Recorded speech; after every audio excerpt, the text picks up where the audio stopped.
اخیری برخه چې دا هغه د لیډرشپ رینکونه او ریوارډز یا جایزې دي، امتیازات دي چې اومیګا پرو د خپلو نیټورکرانو دپاره د خپلو مارکیټرانو دپاره په نظر کې نیولي دي. د لیډرشپ رینکونو دپاره او د دغو امتیازاتو د ترلاسه کولو دپاره تر ټولو لومړی شی چې موږ باید هغه په نظر کې ولرو دا دی چې د دغو شرایطو پوره کولو موده چې ده د هرې میاشتې له لومړي تاریخ نه تر اخري تاریخه پورې په دغه مینځ کې ده. یعنې په یو میاشت کې دننه که د 9 ورځو میاشت وه 9 ورځې، که د 13 ورځو میاشت وه 13 ورځې، که د 11 ورځو میاشت وه 11 ورځې، په دغه میاشت کې به دننه تاسې دغه شرایط پوره کوئ. یوه. دویمه مهمه خبره دا ده چې دلته تاسو ته چې کله د آروي خبره کیږي، رینکینګ والیوم، د دې معنا دا ده چې هر ډالر مساوي دی د یو آروي سره. یعنی کله تاسو ته ویلی شي چې 10,000 آروي، معنا دا چې 10,000 ډالره انویسټمنټ یا بزنس په دغه طرف باید شوی. دا بله مهمه خبره. او دریمه خبره دا ده چې هر کله چې ستاسې میاشت پوره شوله او هغه ریکوایرمنټ یا هغه شرایط تاسې پوره نه کړلی شول، ستاسې د بونسونو دپاره آروي له منځه نه ځي.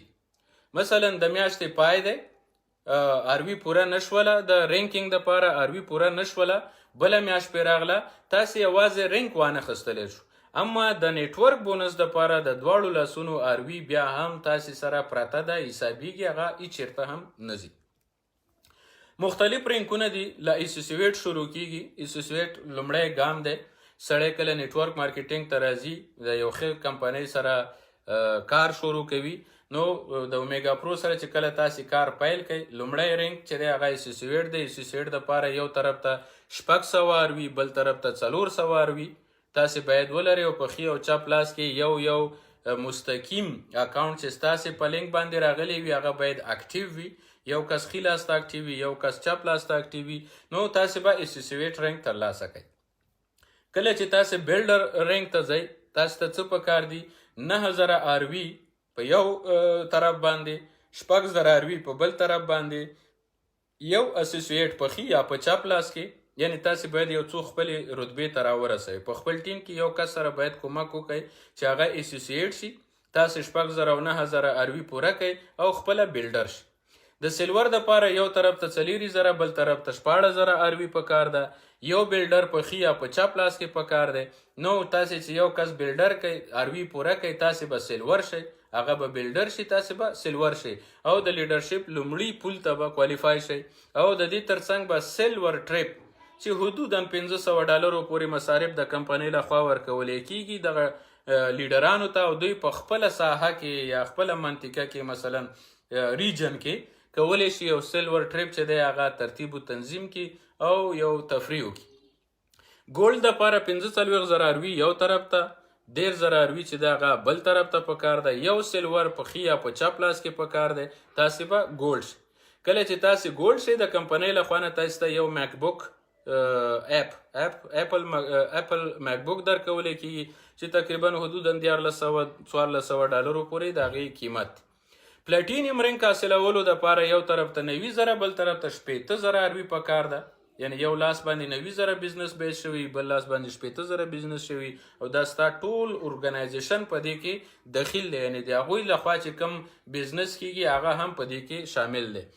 او یو ګولډ چې دی ښي یا چپ لاس کې باید ولري. یعنی یو کس دی باید ګولډ کړی وي، 90,000 او 60,000 دی باید آروي په یو میاشت کې دننه پوره کړي وي. د هغې نه وروسته ته لیډرشپ دویم پول ته ځې، پلټینیم کیږي، او یو پلټینیم ټریپ دپاره کوالیفای کیږي چې د کمپنۍ لخوا ترتیب و تنظیم کیږي، او د هغې ټول مصارف د هوټل او د ټیکټ وغیره مصارف چې دي هغه د کمپنۍ لخوا ته هغه پلټینیم لیډر ته ورکولی کیږي.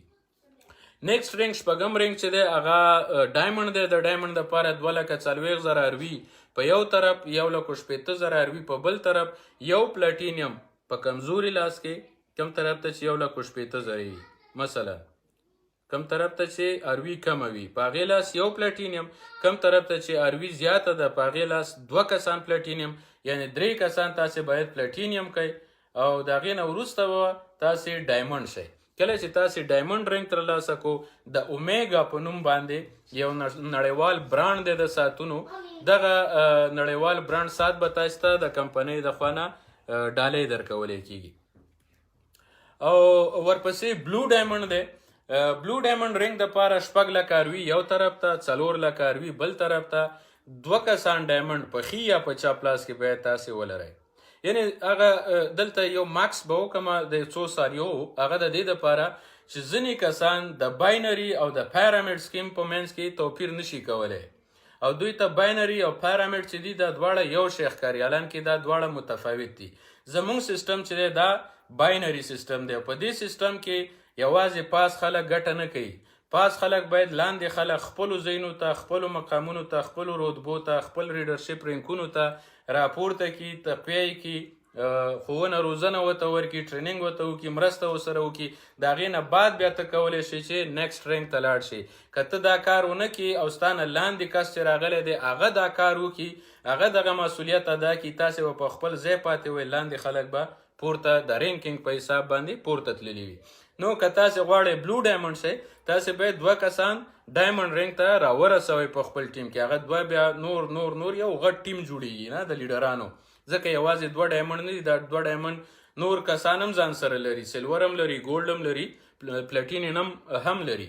نو د هغې نه وروسته تاسې لیډرشپ 3 پول ته کوالیفای کیږئ، او کله چې لیډرشپ 3 پول ته کوالیفای شوئ نو له دویم نه وځئ، دریم ته رسیږئ او د کمپنۍ لخوا تاسې ته $1,00,000 کیش پرایز درکولی کیږي یا نقد انعام د چک درکولی کیږي د $1,00,000. نیکسټ رینک بل رینک چې دی هغه بلیک ډایمنډ دی. بلیک ډایمنډ دپاره په یو طرف باندې 1.5 میلیونه اروي، په بل طرف باندې 1 میلیون اروي پکار ده.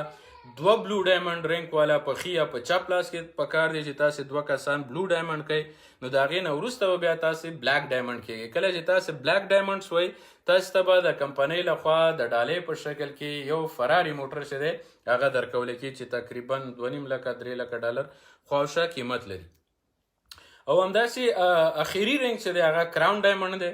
کراون ډایمنډ دپاره یو طرف ته 3.6 میلیونه اروي، بل طرف ته 2.4 میلیونه اروي، 2 بلیک ډایمنډ په کمزوري لاس کې، 3 بلیک ډایمنډ په قوي لاس کې، 15 بلیک ډایمنډ به جوړوئ، 15 کسان به بلیک ډایمنډ کوئ، یوازې اروي به نه پوره کوئ. د هغې نه وروسته به تاسې کراون ډایمنډ رینک ترلاسه کوئ. کله چې تاسې کراون ډایمنډ رینک ته ورسېدئ تاسې ته د کمپنۍ لخوا یو د الماسو ګوتمۍ او یو لمبرګیني موټر دا دواړه ډالۍ درکولی کیږي چې د دواړو قیمت حدوداً $7,00,000 پورې رسیږي.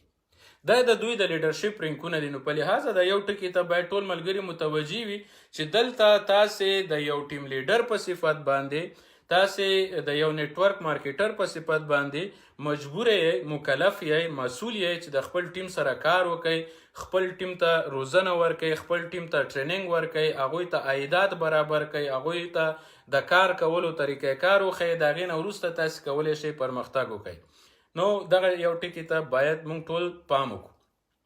او بیا هم هماغه لومړی خبره چې د هر کار دپاره، د هر موفقیت دپاره، د هر فرصت نه د ګټې اخیستو دپاره په افواهاتو پسې مه ځئ، په تاویلي ماویلي پسې مه ځئ، په ګوګل کې مستعارو مقالو پسې مه ځئ، د فیسبوک په نابغهګانو پسې مه ځئ، د ستوري په خبرو پسې مه ځئ. تاسې څه وکئ، د یو فرصت په اړه چې چا درته وویلې په خپله مثبته مطالعه وکئ، ویې څېړئ، تحلیل یې کوئ، عملي بیلګې وګورئ، عملي کارونه د خلکو وګورئ. د هغې نه وروسته چې دا هر څه مو زده کړل، فکر هم پرې وکړلو، ګټور درته معلوم شولو، ور ودانګئ. ځکه چې که تاسې د لامبو 20 کتابه ولولئ تر څو چې اوبو ته ښکته شوي نه وئ تاسې لامبو نشئ زده کولی. نو کله مو چې ولوستل ورښکته شئ، پکې ګډون وکئ. ګډون مو چې وکړلو پایلې به یې وګورئ، پایلې به چې تاسې ولیدلې کولی شئ نورو خلکو ته هم دا فرصت معرفي کړئ. زه له تېر 1 کال نه په دغه فرصت کې کار کوم، په دغه کمپنۍ کې د یو آزاد بازار موندونکي په صفت باندې کار کوم. ما ته نه د کمپنۍ لخوا څوک معاش راکوي، نه زه په کمپنۍ کې کومه دنده لرم رسمي، نه زه د دې کمپنۍ کوم رسمي مامور یا رسمي نماینده یم. زه یو آزاد بازار موندونکی یم. زما کار نیټورک مارکیټینګ دی. هغه فرصت چې مطالعه یې کم، څېړنه پرې وکړم، دقیق یې کم، ګډون پکې کوم چې ګډون پکې وکړم، پایلې یې ګورم چې پایلې یې وګورم، د خپلو مینوالو، خپلو هیوادوالو، خپلو ملګرو سره یې شریکوم.